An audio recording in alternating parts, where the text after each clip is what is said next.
been here for a while, because I seem to intermittently be in and out of hospital quite a lot, because my body occasionally forgets to breathe, which is not great. But this all started back in April. On the first day I actually got admitted to hospital was the 23rd of April, which is St. George's Day. And at that point, while I was on a respirator, I thought, I'm not fucking dying on St. George's Day, not out of any patriotism, because I fucking hate St. George. The second reason that I really hate, I live in Washington and I really hate the tosser in the left and worm myth who kills the dragon in that as well. So I wrote this when I was actually in hospital. It's a poem called The Revels of the Worm.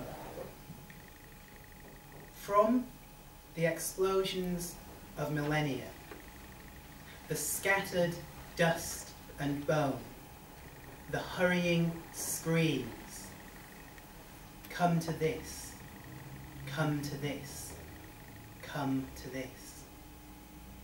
From the rubble cloud of concrete entering lung, the panicked call-outs on the Nead's chatter, come to this, come to this, come to this.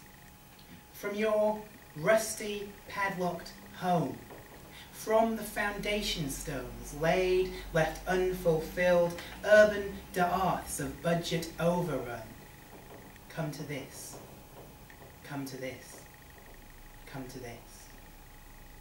The silence and the Neolithic fire, the crowd, electric, static, yet untapped, the night's red answer to the sun's cocksure ejections, light like that on flanks of snakes runs coruscating, round the carnal caryatids, round the sandstone haunches of the temple, and those whose bodies roll the sky across their shoulders as if to throw an arm behind would break its back.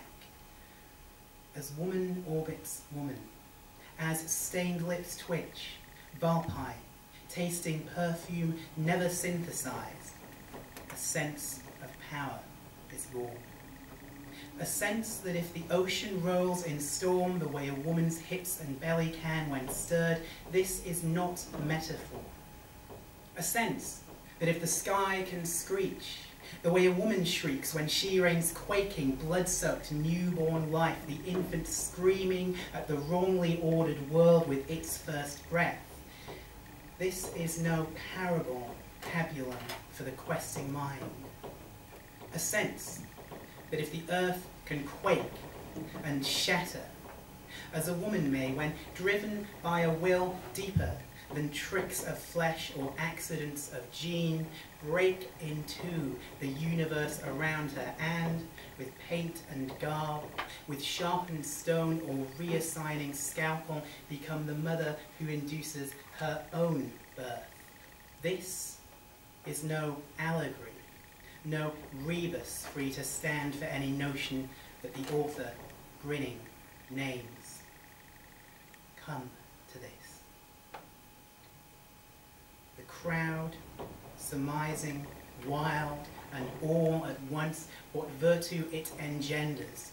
Then it parts, as, tapping on the flags, two high-heeled, knee-high boots beat a tattoo that could be played on bone at the funeral of the last damn man of science.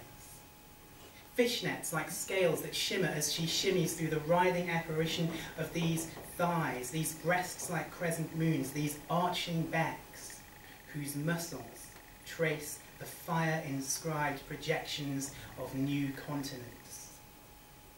Her hands, which, in their long black sleeves, climb spider-like from elbow up to shoulder, then thrown open as she bares her killing teeth, declare again the revels of the worm.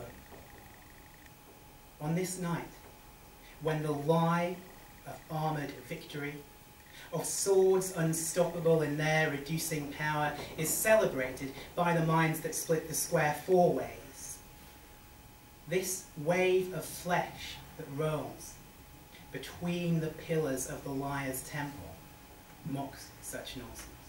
Life will out, grab and smother, take its fill of all it is, devouring, endless as the crowd which at the urging of the woman who is worm seethes till there is only light reflected from the striving mass, and the air itself, split by sounds of stasis being broken, finds its rhyme in flashing blue and thunder rolling.